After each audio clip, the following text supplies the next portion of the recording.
In the 1st century BC, a violent storm sunk a merchant ship full of ancient Greek artifacts just off the small island of Antikythera.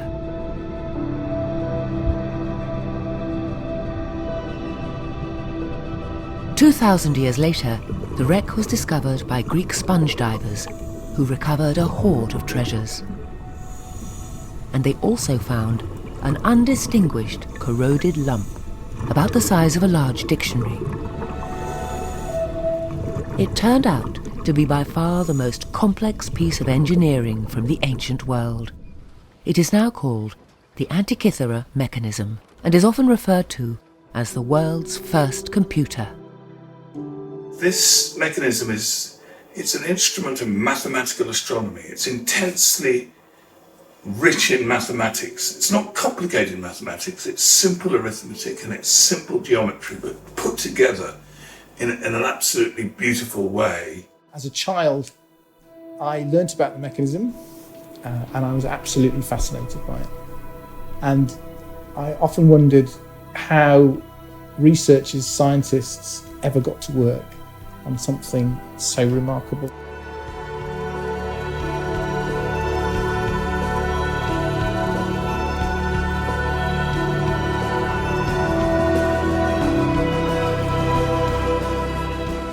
Only a third of the original mechanism survives, and it is split into 82 fragments. It is a fiendishly complex 3D jigsaw puzzle, and scientists have been struggling for more than a century to put it all back together. The back of the mechanism has been solved by previous research. A team at UCL has now published a radical paper in Nature's Scientific Reports, which announces a new model of the front of the Antikythera mechanism, where much of the physical evidence is missing. This new paper brings together many ideas from the past, but it puts them forwards in a synthesis which shows an absolutely dazzling display of the ancient Greek cosmos, how they saw the planets, the moon and the sun. The UCL team are now building a physical model to check the integrity of the theoretical design in their paper.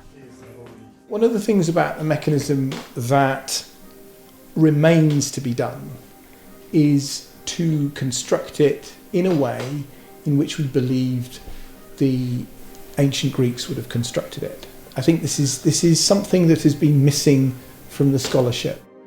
To solve the front of the mechanism, UCL put together an impressive range of the necessary scholarship. David Higgin, a PhD student on the project, works here at Frodshams. He is a highly skilled horologist, a clock and watchmaker. The project was inspired by Tony Freeth, a mathematician, who has studied the Antikythera mechanism for 20 years. Academic lead on the project is Adam Wojcik. He's a materials scientist with a long-term enthusiasm for archaeology and the classics. Mirto Georgakopoulou is a distinguished archaeometallurgist focusing on early metal technology. Lindsay MacDonald is an expert in imaging science, and he has edited 8 books on its application to cultural heritage. Ares Dakanalis has a background as a physicist with a long-term involvement in ancient technology and ancient astronomy. The challenge for the multidisciplinary team from UCL was to crack the difficult conundrum of the front of the mechanism, to create the first model that matches all the evidence. Their latest paper brings crucial new ideas to solve this puzzle, but it also has roots in more than 100 years of previous research. The first person to make significant progress at the beginning of the 20th century was a German philologist, Albert Rehm. He realised that it was an astronomical calculating machine, a groundbreaking idea. He proposed that it included all 5 planets known in the ancient world. With remarkable prescience, he suggested that these planets were displayed in a ring system at the front. But he didn't have enough evidence, and he couldn't resolve what evidence he did have into a coherent mechanical structure. And what he proposed was all wrong. 50 years later, a great British researcher, Derek de Solla Price, made much further progress. He commissioned X-rays from renowned radiologist Charalambos Karakalos. To their astonishment, they found 30 intermeshing gears, nearly all incomplete, but enabling estimates of the all-important tooth counts of the gears. The puzzle had become an order of magnitude more complex. Price found an ancient Babylonian 19-year cycle of the moon embedded in the gearing, but nearly everything else he got wrong. Price's great achievement was to put the fragments into a coherent structure and to create a model whose outward design the UCL team have adopted. But the mechanical systems inside the new UCL model are almost entirely different. Price suggested that the planets might have been included, but without any real detail. There was, in 2002, a revolutionary paper came out by Michael Wright, which really attempted to show how the planets might have all been included and proposed gearing to do all of that. It was a remarkable tour de force. There was a pattern of pillars on this wheel. It had structure, some sort of structure that revolved like a merry-go-round. And what I ended up with was models of the planets. This is a model of the Greek cosmos, geocentric. You can think of this cover plate in the middle as representing the Earth, and everything goes round it. When I first saw this model, I was quite shocked by it. I thought, is this plausible in ancient Greek technology? But over the years, I've come to think that Wright's basic architecture is correct, that this is how it must have been displayed. Michael Wright has been one of the great pioneers of Antikythera research and has made many important discoveries. He has a unique way of working directly in the metal, often without theoretical designs. The UCL team accept Wright's coaxial output design, but the evidence has forced them to challenge most of Wright's Cosmos gearing and display. To test their new ideas, the team are now following in Wright's footsteps by turning their theoretical model into a physical model. Fundamentally, once we've gone beyond this prototype, if you like, what we then have to do is start making it in the way that we believe the ancient Greeks would have done. The team's theoretical model is the subject of the paper, and it relies on a meticulous study of all the available evidence. Tiny features at the millimetre level can have far-reaching consequences. In 2005, a group which I was a core part of carried out new scientific investigations of the Antikythera Mechanism fragments, the surviving fragments, and in particular we did high-resolution 3D X-rays of these fragments.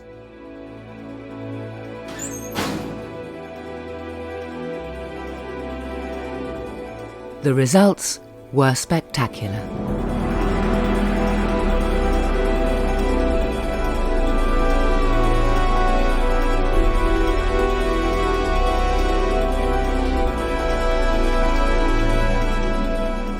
It led to a solution of the back of the mechanism, where there's much more evidence still surviving. But what was at the front was still pretty much a mystery. But what the X-rays also showed was that hidden inside some of these fragments, with 3D X-rays you can look at individual slices through the fragments. We could see new text characters, many thousands of new text characters. This was extremely exciting, a very important source of information. And some of these X-rays showed that there was an inscription on the back cover of the mechanism. The mechanism had dial system and covers front and back. On the back cover of the mechanism, it actually describes the planets being displayed in a ring system, just as Albert Rem had imagined. Some of the back cover inscription is preserved in fragment B. You can just make out some text, but it is in mirror writing, a remarkable imprint from the original plate now disappeared. A mirror of fragment B shows the text the right way round. X-ray slices reveal much more text, including parts of the names of all 5 planets.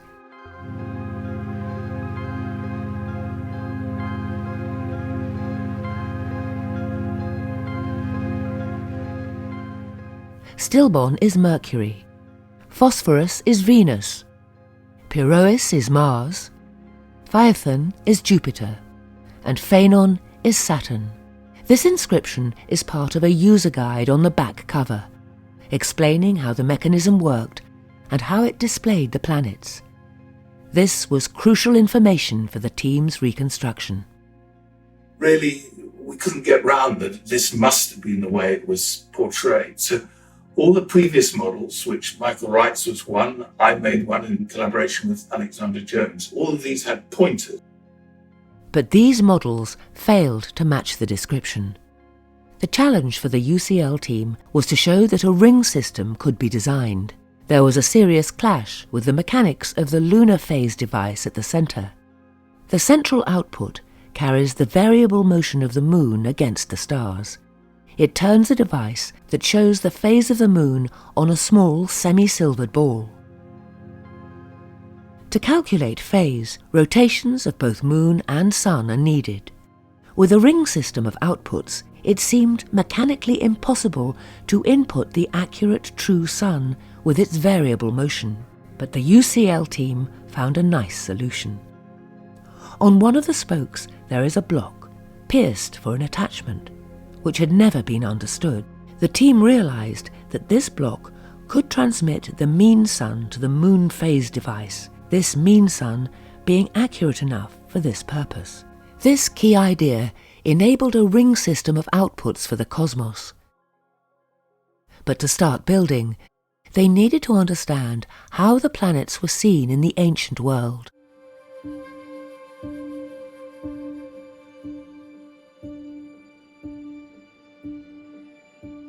For the Greek astronomers who made the Antikythera Mechanism, everything was made more complex by their wrong belief that the sun and planets move around the Earth. The stars remain fixed relative to each other. The sun and moon move against the stars in a regular way, but the planets were a serious problem because of their mysterious movements against the background of the stars. They go forwards in so-called prograde motion. They reach a stationary point where they stand still, then they go backwards in a little loop, and then in retrograde motion, then they go forwards again. And the ancient Greeks, they had no understanding of what the underlying cause of this was. The underlying cause was that they believed that the planets went round the Earth. Now we know the planets go around the sun. So the ancient astronomers had to struggle with this really hard problem of the planets. The ancient Babylonians observed the sky throughout the first millennium BC. They recorded daily astronomical observations on clay tablets. These were the basis of an advanced mathematical astronomy. The key for planetary prediction was to identify their underlying cycles. For Venus, they had a cycle that Venus goes through 5 of these so-called synodic periods, these cycles of prograde, retrograde motion, stationary points in 8 years.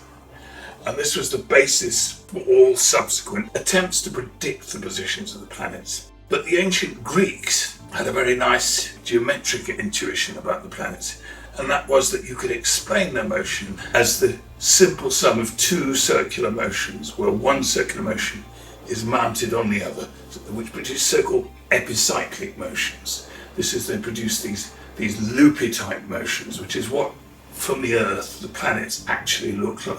There was this quite extraordinary leap in thinking which said, well, we can have these theories, but it's kind of hard to calculate the positions from these theories.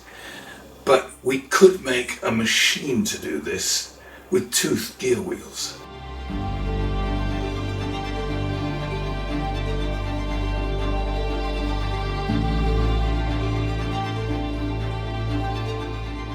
And The extraordinary thing is that Greek sponge divers found this lump of material that contains all these little gear wheels. It's only possible to interpret it as a calculating machine. Quite stunning leap forward in the history of technology, an intuition of really remarkable consequences. Before the team could reconstruct the gear trains, they needed to understand the astronomical cycles built into the mechanism. Fragment G is the remains of the front cover, which protected the front display. It is covered in text, which is impossible to read. Slices through the 3D X-rays reveal text fragments that can be assembled into the surviving inscription. It is a formulaic list of the planets with numbers, specifying intervals in days between events in their synodic cycles. The inscription is divided into sections for each planet, in the same cosmological order as the planets in the back cover inscription. In 2016, a professor called Alexander Jones made a remarkable discovery in this front cover inscription. And in the Venus section, he found the number 462, and in the Saturn section, he now found the number 442. And these were utterly astonishing numbers. Nobody had seen them in ancient astronomy anywhere, either ancient Babylon or ancient Greece.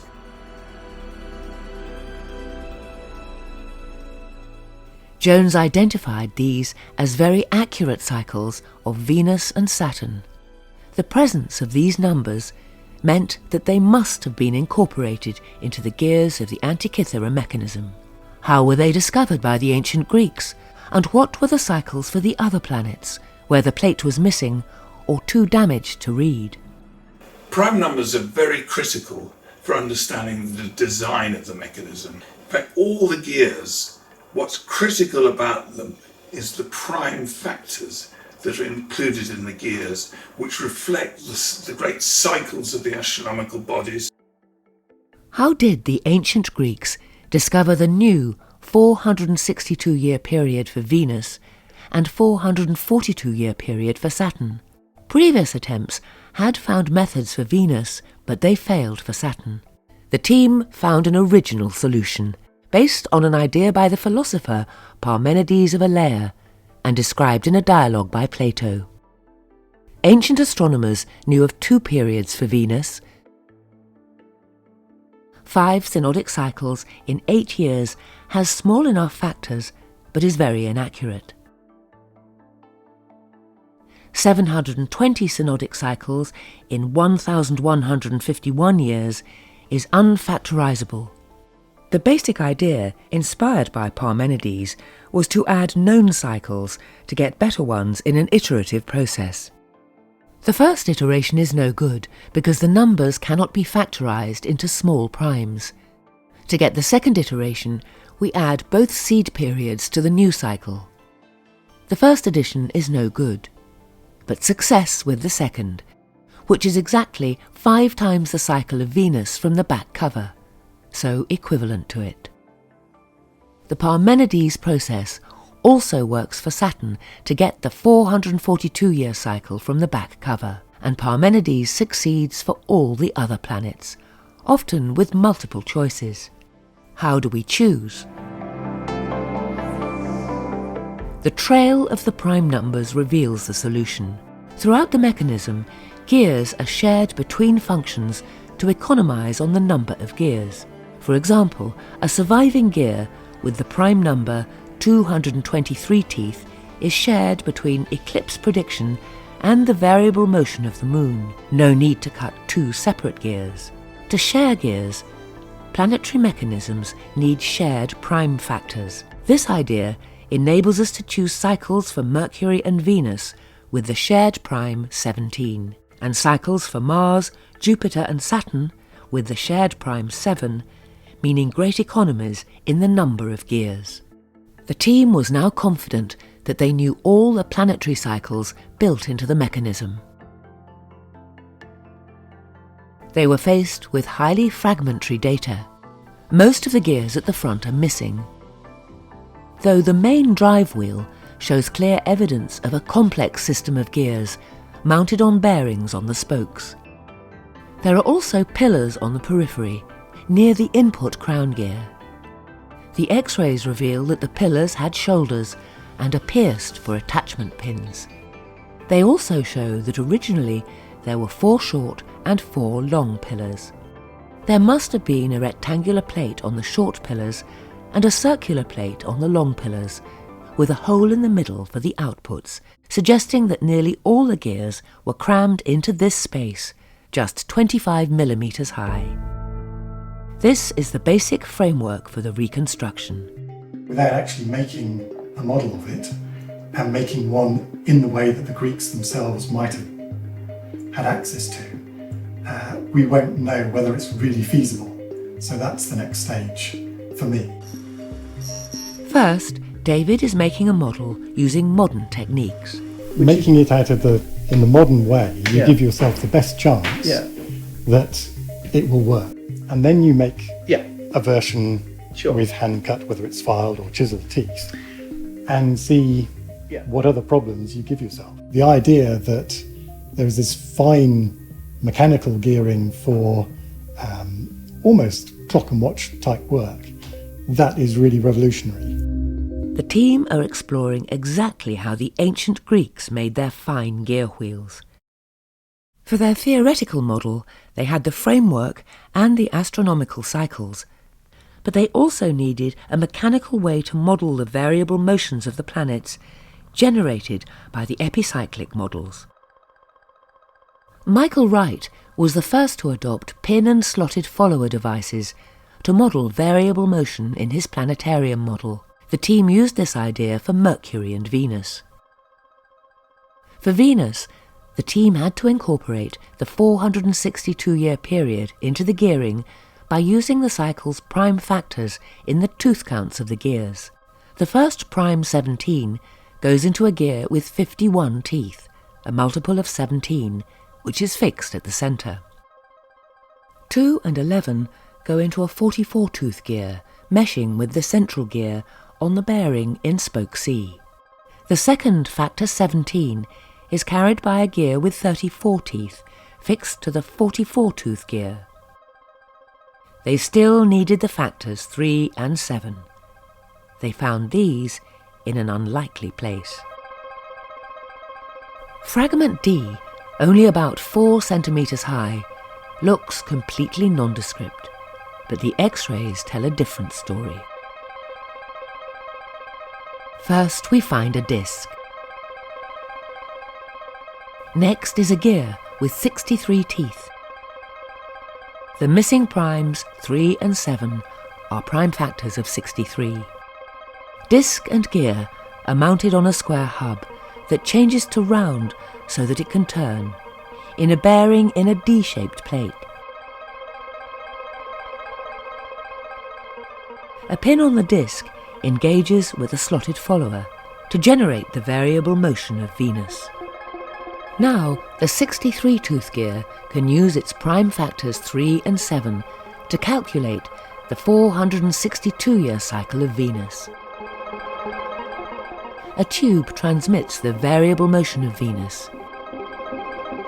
Everything is secured by the plate on the short pillars. The variable motion is carried to a ring display for Venus, here in retrograde motion before reaching a stationary point. From the back, the pin and slot mechanism can be seen reversing its effect to return Venus to prograde motion. The team's Venus gear train matches and explains the evidence. They used a similar mechanism for Mercury. They adopted Michael Wright's scheme for modelling the true Sun and an original epicyclic mechanism for displaying the line of nodes of the Moon to show eclipse possibilities. They created novel 7-gear mechanisms for Mars, Jupiter and Saturn to calculate the complex period relations from the Parmenides process, a radical departure from Wright's mechanisms for these planets. These gearing systems need to output to the front dials via a system of nested tubes that will carry rings for the planetary display. To make these with ancient Greek techniques is a really tough challenge. I'm really intrigued by these concentric tubes. How did you go about making them? Well, those have been done by entirely modern methods. So how many are there? They're 8 or 9? There's 8 with a central solid shaft. Okay. If you've got no lathe in ancient Greece, let's say, for argument's sake, how are you going to make these tubes? Well, that is quite a problem. Yes. There are. It might be possible to cast an oversized tube and then remove material from the outside edge by filing. You're not going to be able to cast anything with that kind of wall thickness, are you? No. Yeah. And then mounted on each of these brass collet pieces is one of the rings. Will be one of the rings on 4 arms. Okay. So that all these rings are in the same plane. Is it a complete no-no in your view that this would have ever worked if the ancient Greeks had built it? I don't see any reason why an ancient Greek version shouldn't work. Well, that's why we're building one. With all the theory in place, the team could now shoehorn the whole Cosmos system into the tight spaces defined by the pillars. Fixed gears, one for Mercury and Venus, the other for the nodes of the Moon. The variable lunar output through the centre. Then the bar and tube for the mean Sun. The nodes are turned by these gears and output tube. The initial gears for Mercury and Venus, followed by their final epicyclic gears, discs with pins attached and slotted followers. Then the circular plate for the true Sun, Mars, Jupiter and Saturn, which share many gears.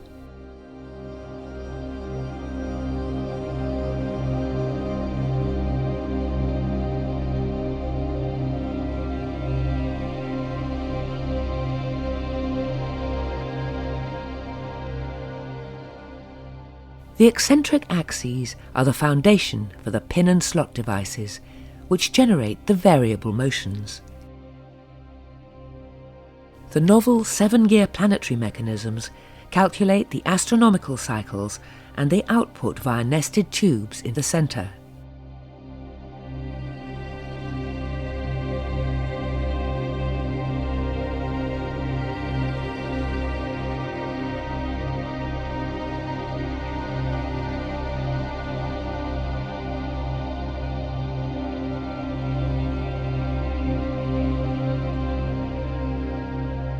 Finally, the output for the true Sun.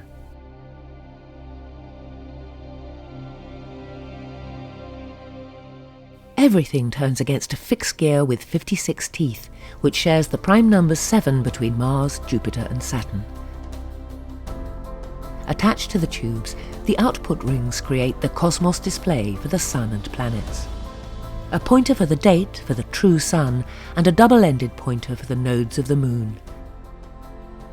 A small gear to carry the mean Sun rotation to the Moon phase device, whose pointer shows the position of the Moon.